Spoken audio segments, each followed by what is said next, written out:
It is Wednesday, October 19th, 2022. This is another edition of Baseball Today. That is my man, Trevor Plouffe. I am Chris Rose, producer Dan along for the ride. Of course, this amazing show is presented to you by our friends over at Seatgeek. In fact, we're going to have our Seatgeek LCS question of the day revealed in mere moments. See if you are the lucky one who sent in the best question to test our brain, and thus you can use $1,000 on the SeatGeek app.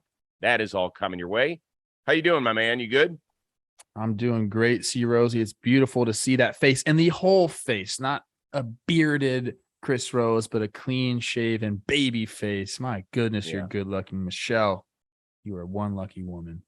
Well, it was funny. So I had to shave for our seventh season of BattleBots because there's two other dudes on the show who have already had beards for 6 seasons.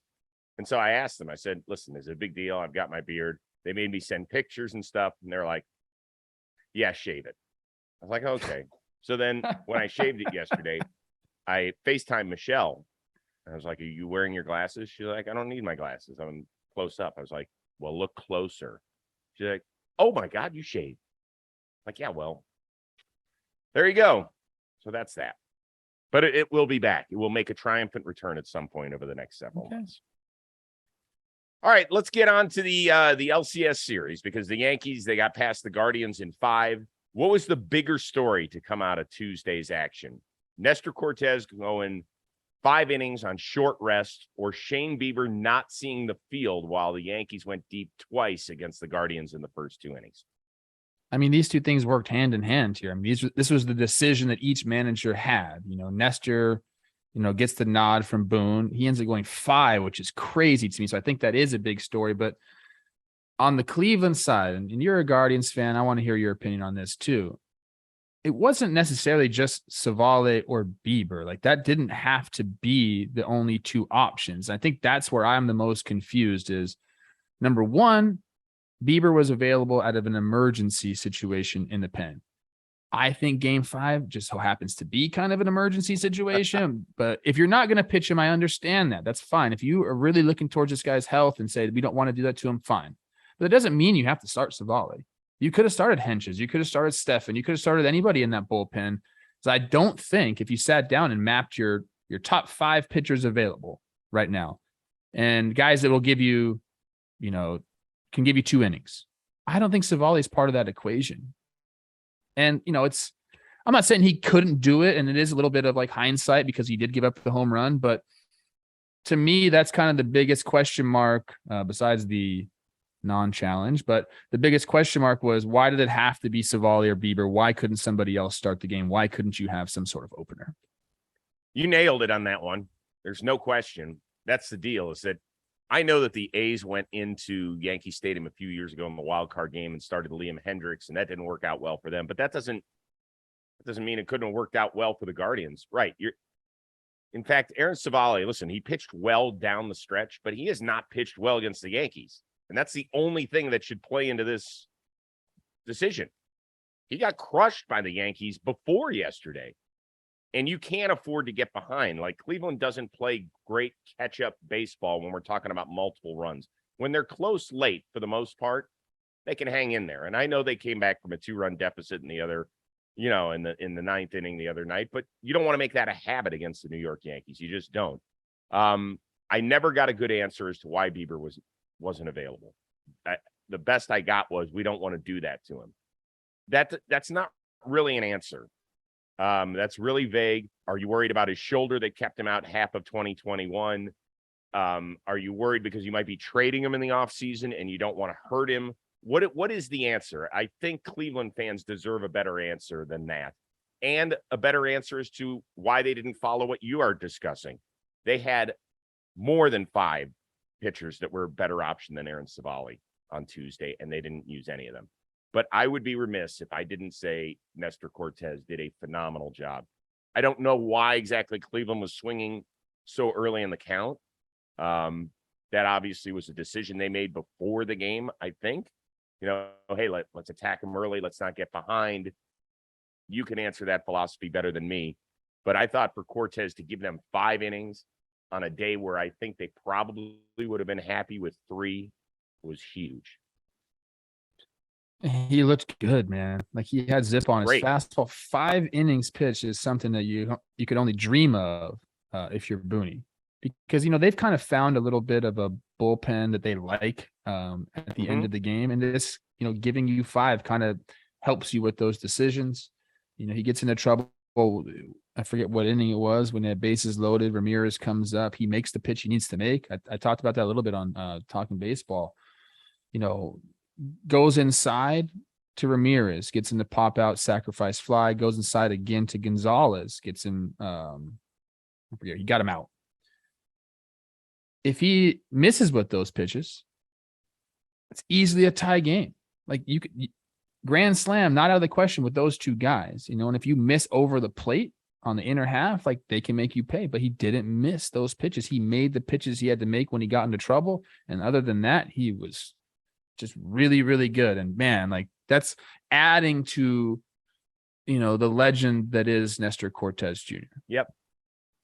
Been a great story. And now they'll have him back on regular rest on Sunday for game 4 back in the Bronx. Speaking of which, let's get to this big time series. For the 3rd time in the last 6 years, Astros, Yankees square off for a berth in the World Series. Your biggest storyline going into this one is? I'm going to give Yankee fans a little taste of their own medicine. I think they have to go slay the dragon that is the Astros. In recent playoff history, the Astros have had their number. The last 3 times they faced each other, 15, 17, 19, the Astros have sent the Yankees packing. This year, 5 games to 2 games, they have the advantage. Like whatever you can say about Minnesota and the Yankees being their daddy, like Astros kind of the Yankees daddy right now. And I know there's some stuff. You talk about 17. People aren't happy with that season. I understand why. But the facts are they've been getting beat by this team. And we know that the AL goes through Houston. So I think the biggest storyline is, can they go through Houston? I mean, this is daunting. This team right now, they have everything set up. The pitching is there. It's well rested. I think you can think of maybe the one chance the Yankees have to steal some sort of advantage going into the series is there was another layoff for Houston. Like, will the bats like kind of come out a little rusty again? Maybe you can think that way, but the pitching staff is set up. It's rested. It's going to be very difficult. I think Houston is the favorite and they deserve to be the favorite. And it's up to the Yankees to go, slay the dragon, if you will. Well, for me, do you know how many hits the Yankees got in the 5-game series against Cleveland? I know they scored like 20 runs. I'm not sure how many hits. Not that many. Yeah, right. They scored 20 runs. They got 28 hits. They didn't have any more than 6 in a single game. Now, people will say, well, the way they hit homers, that doesn't matter. Against Cleveland, that's correct. Against Houston, I'm not so sure that formula works. Cleveland actually out-hit New York 44-28 in the 5-game series. That's a significant difference. Obviously, we know that Cleveland doesn't hit the long ball. The Yankees out-homered the Guardians 9-3. And so that's where the big difference was. Astros OPS during the regular season was almost 50 points better than Cleveland. So they also had the second lowest strikeout rate to Cleveland during the regular season. That means the Astros put the ball in play a lot like Cleveland does. But when they put it in play, they do significant damage. So where are the Yankees going to get their hits? Are they going to be able to put rallies together against this Houston pitching, which when you line up the pitching staffs, even though Cleveland's is very good, Houston's is better. People will say, well, hold on. The Yankees pitching staff can match Houston's now that the bullpen seems to be in better shape. And Houston didn't hit great against Seattle in that 3-game sweep. In fact, Jose Altuve didn't get one single knock. He went 0 for 16, including 0 for 8 one game. You're right. I would be willing to bet that Jose Altuve will be back to being Jose Altuve, particularly when they boo the shit out of him in games 3, 4, and 5 up in New York. So to me, that's the big thing. Can the Yankees do it? Absolutely they can. They're good enough. But to me, they're a big dog here. Wouldn't you agree? Yeah, I have it up right now, actually, in Vegas. Minus 185 on the series for the Astros, plus 150 for the Yanks. That's pretty substantial, wouldn't you think? It is. And I mean, there's a couple of different reasons. But look, these are the playoffs. And if you saw yesterday, Giancarlo with the homer, Judge gets a homer. Can these guys both click and be Hercules? Two Hercules on one team. I mean, that's I said that this morning too, and Jake laughed at me. Oh, what great insight, bro. If Stanton and Judge go off, they're going to win. Well, I think that's kind of the case. Those guys are going to have to steal this series for the Yankees. I truly believe that. Mm-hmm. Mm-hmm. Now, if the Yankees somehow steal game one with Jameson Taillon on the mound against Justin Verlander, then we'll be on this show tomorrow having an entirely different discussion. That would be interesting.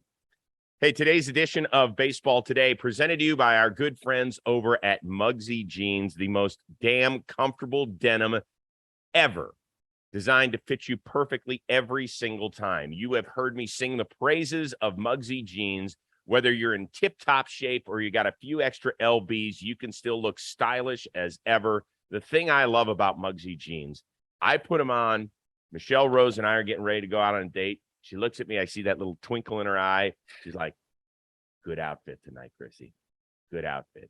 And it's the jeans that make the man. In fact, I brought them on my 2-week excursion to Las Vegas. Now, I'm wearing shorts today because it's hot and I'll be walking around. But I've got my regular blue, and then I've got my charcoal gray, too. Ooh, fancy. So I've got multiple things that I could wear out when I go clubbing in Vegas on top of everything else, because that's a big deal for me. So I want you to head on over to Muggsy.com, use the code word baseball. You're going to get 10% off and free shipping for the most comfortable jeans that you could ever get.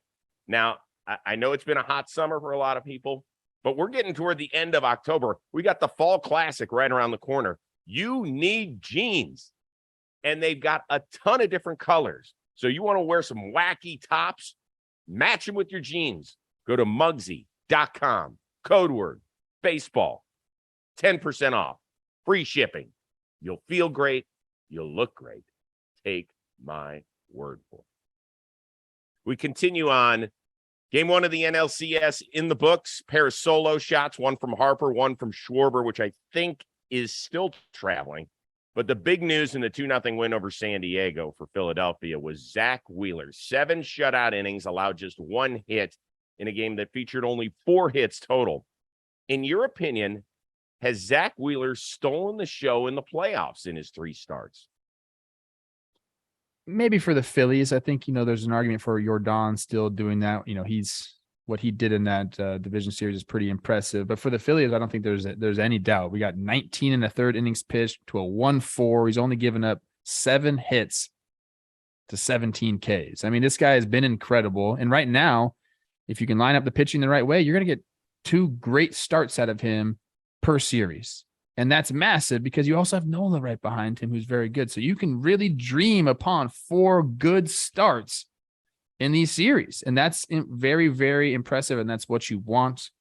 Last night was awesome. I mean, he took the no-hit bid until Will Myers gets the base hit off him, but he looked in command. The moment's not too big for him, even though he said there was a little bit of nerves starting last night. But once he got past that, he was fine. I didn't see any nerves out of this dude. So he's been great. And all that talk, we talk about his contract, how it was at the beginning. I think he's answered all those questions, and now it's looking like a bargain. He's given up 3 runs in 19 1/3 in 3 playoff starts, 17 strikeouts, 3 walks. He's only given up 7 hits in 3 starts, 10 base runners. That's ridiculous. That is elite level performance. And if it was somebody else, if it was Justin Verlander, if it was Garrett Cole doing that sort of stuff, we would be like, oh my God. Zack Wheeler has been one of the best free agent signings we've had over the last 25 years. I'll go out and say it. Remember when he signed that 5-year, $118 million deal to stay in the National League East? There were people in New York that were laughing. They were like, you're paying $118 million for that?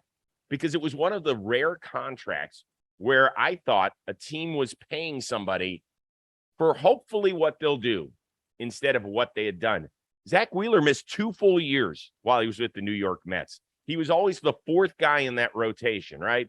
Harvey, Syndergaard, DeGrom, and then it was Wheeler. And so they were like, you know what? We can live without Wheeler. We got some other issues on this team. We don't care if we have to face him. It's one thing to let a guy walk. It's another thing not to bat an eye when he stays in your division. Nobody up there in New York was really worried about Zack Wheeler leaving New York and ended up having to shove against them several times a year. That's exactly what he has done with Philadelphia. He has surpassed Aaron Nola in the food chain in the rotation, which is saying something because I think Aaron Nola is a damn good pitcher. I'm happy this guy, he has earned every bit of that contract. Yes. You look great, man. And now you got game 2. And you got your other dude on the mound in Aaron Nola. In the meantime, it is up to Blake Snell for the San Diego Padres. What is your confidence level that Snell can throw the kind of gem that San Diego needs while it struggles to find its offense, Lil? I'm pretty confident in him. You know, if you look back at the numbers against the Phillies this year, they're not great, but that was really early on in the year, and he was kind of struggling at that point. It's going to be interesting to see him go up against Harper because we know what happened last time they faced each other with the broken hand. But Snell seems to really thrive in big games. He likes it. He wants the ball, which I believe is the most important thing. You have to have a guy that just wants to be on the mound and kind of like enjoys those situations. I believe Snell does that. I think he can neutralize Schwarber, who seems to be getting hot. I mean, that ball he hit yesterday is incredible, but I think Snell can neutralize him, and like that'll be good for the Padres in this series if you can kind of maybe get him out of whack a little bit again. So I'm confident. You know, I think that he's going to have. It's not going to be easy. He's going up against Nola, who's going to put up a good start, I'm sure. But if you ask me how confident I am in Snell, I'm going to give you like a 8 out of 10 confidence. Wow, that's high. Yeah. I'm not saying he's gonna go 7, bro. Give me 5 good innings, all right? No, I know, but 5. So he went 5 1/3 against the Dodgers and did a great job. 1-run ball. But in his previous start in the playoffs against the Mets, he walked 6 dudes in 2 innings. And that's what can happen, man. That plate moves on him more than just about any other starting pitcher there is out there. And that's the thing that'll terrify you. Now, he has pitched in the league championship series before. In fact, I think he's the first player to make home starts for 2 different teams in the same stadium in the LCS. Because remember, he started for the Rays back in 2020 during the COVID season. The Rays were a home team. I think it's some sort of wacky stat like that. Of course, I have no idea what you're talking about right now. No idea. Yeah, but it's kind of a silly stat. I don't even know why I brought it up. It's kind of dumb. Hey, but he's at home in San Diego. I just feel like he's going to thrive in this environment. Don't you? Hope so. I hate it when guys are walking the world. I mean, listen, if you get knocked around, you get your balls kicked in, that happens. You tip your cap to the other team. That's the way it is. But man, there's nothing worse. And you've told me this before. When your pitcher's walking dudes, you almost want to like go cry in the dugout or something. No, you're saying I could throw strikes. I could throw strikes. Get me up there. Well, you can. You can throw blitz ball strikes, bro. So I would say my confidence level, it's not an 8 out of 10. Like a 6, maybe. Okay. I just see some big old yackers coming out, some big swings and misses. Is he going to buzz Harper just to set the tone a little bit? No. He addressed that yesterday. He said, listen, no, they're friends. I'm not going to change the way I pitch because I have to pitch the way I pitch. But it wasn't my intention to hit him then. Never was. And it never will be. And we all believe him. Hell, Bryce Harper, I'm sure, believes him. You know, even after Harper got hit and started going nuts, he kind of turned back to him. Remember when he walked off the field holding his hand? He turned back to him. He's like, I know. But he was just pissed because he knew his hand was all screwed up. Sidebar. How excited are you for the Aaron Nola, Austin Nola NLCS at bat? I absolutely love this. Now that I have like kids, like just thinking about, I don't have another son. If my daughter was a Major League Baseball player, her and Teddy facing off against each other, it'd be something, dude. Like how cool for the parents. I think last night there was Phillies shirt under the Padres jersey. And I think tonight it might be flipped because, Aaron's starting on the hill. Yep. If people remember during the last start that Nola pitched against the Padres, he pitched really well, but it ended up getting the loss because Big Bro got the knock. So I love that, man. I think Austin Nola's like kind of been one of the unsung heroes for the Padres. He had some big hits, some big at bats. He's handled the staff well. Like, it's so cool, dude. That's, it doesn't happen very often. It does happen in baseball from time to time, but we're seeing something that rarely happens. It must be so weird for the parents, so right? Because they have know to hope one of their for kids is playing a in good the World start. Series, Yeah, but the other one is going to go home and feel like shit, because they got that close to the World Series and didn't finish it. So, on one, and I wonder if the other brother is going to go watch the World Series in person, or would that be too painful? it depends. I'll tell you why. No, they probably will. They probably will, because you're not setting any vacations until after the World Series is done. So I think he'll probably at least catch one game, either brother, for sure. Okay, that's interesting. I would do it. I would go to all of them. Okay. Once again, baseball today is presented to you by SeatGeek. And before we get to our SeatGeek question of the LCS series and have somebody walk away with a cool $1,000 credit on the SeatGeek app, I just want to let you know that you too can save some dough, courtesy of SeatGeek. Because with the playoffs here, you still want to attend a few games? Mm-hmm. Download the SeatGeek app. So pick up your phone, go to the App Store, download the SeatGeek app. You can actually use the code JOHNBOYPLAYOFFS. That's all one word, all caps, JOHNBOYPLAYOFFS, for 10% off your order, whether you're a first-time buyer or not. That's a big deal because usually these sort of offers are only offered to those who are doing it for the first time. We want you, if you're a repeat customer, to save some money. So go out and do it. So if you can't get to the baseball playoffs, that's okay. They'll still direct you to the best tickets for the NFL, for college football, for NBA, which tipped off last night, for pucks, which dropped last week, for concerts, which go on 365 days a year. Save your money. Save your 10%. And if you get a little intimidated when you look at an arena seating chart and you're like, oh, my God, I don't know if these seats are any good. SeatGeek does all the heavy lifting. They rate every ticket on a scale of 0 to 10, and they color code it. Green, good seat. Red, thumbs down, no good.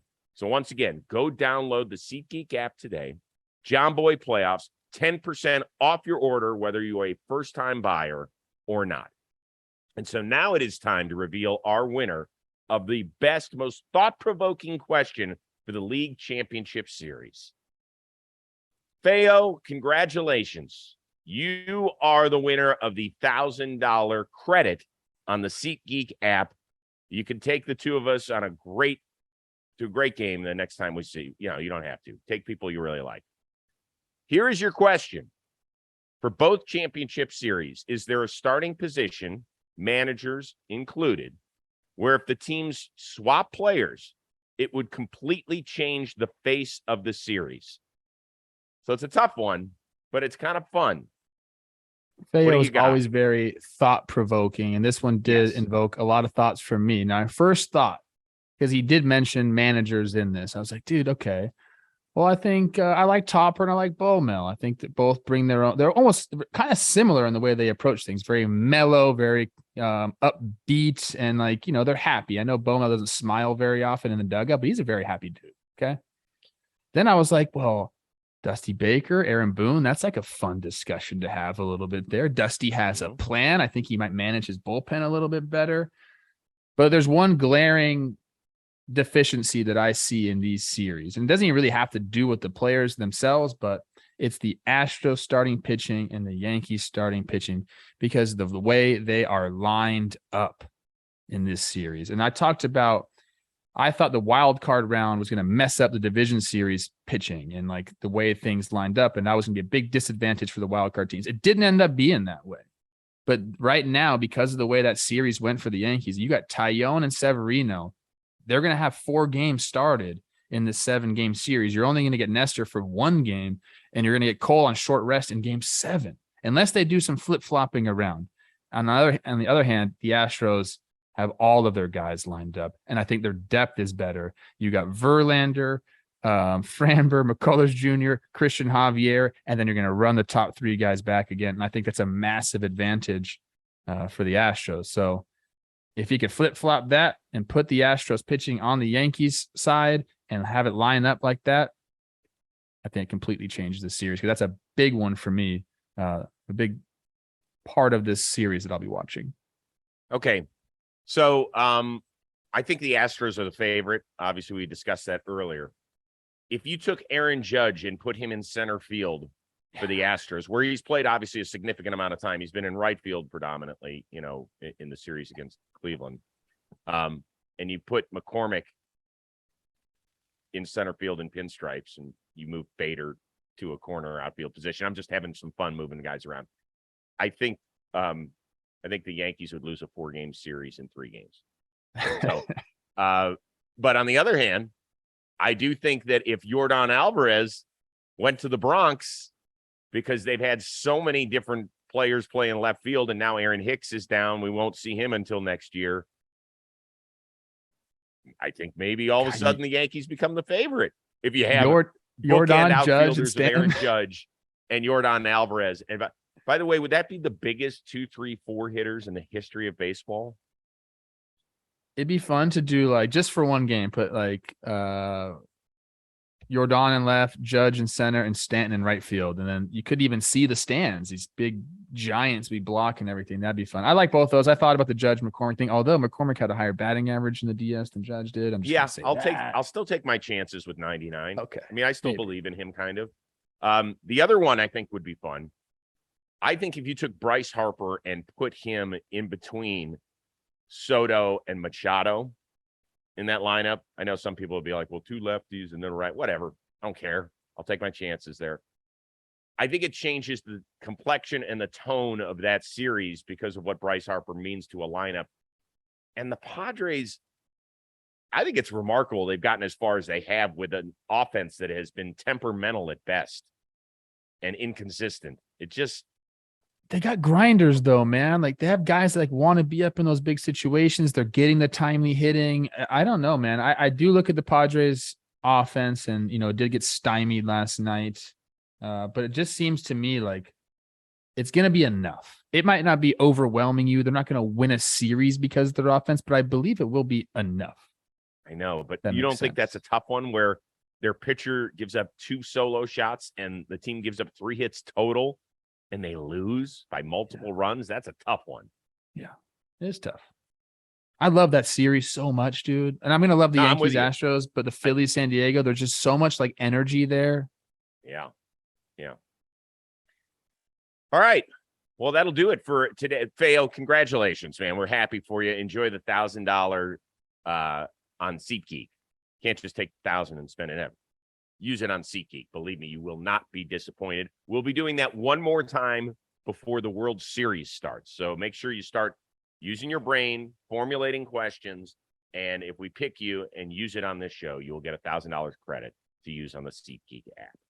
So go check out Mugsy.com, download the SeatGeek app. We are back at this again on Thursday, where we're going to break down game 1 of the ALCS, game 2 of the NLCS. It's going to be a ton of fun for our very happy, one-of-a-kind producer, Dan Rourke, and Trevor Plouffe. I am Chris Rose. We will see you Thursday on Baseball Today.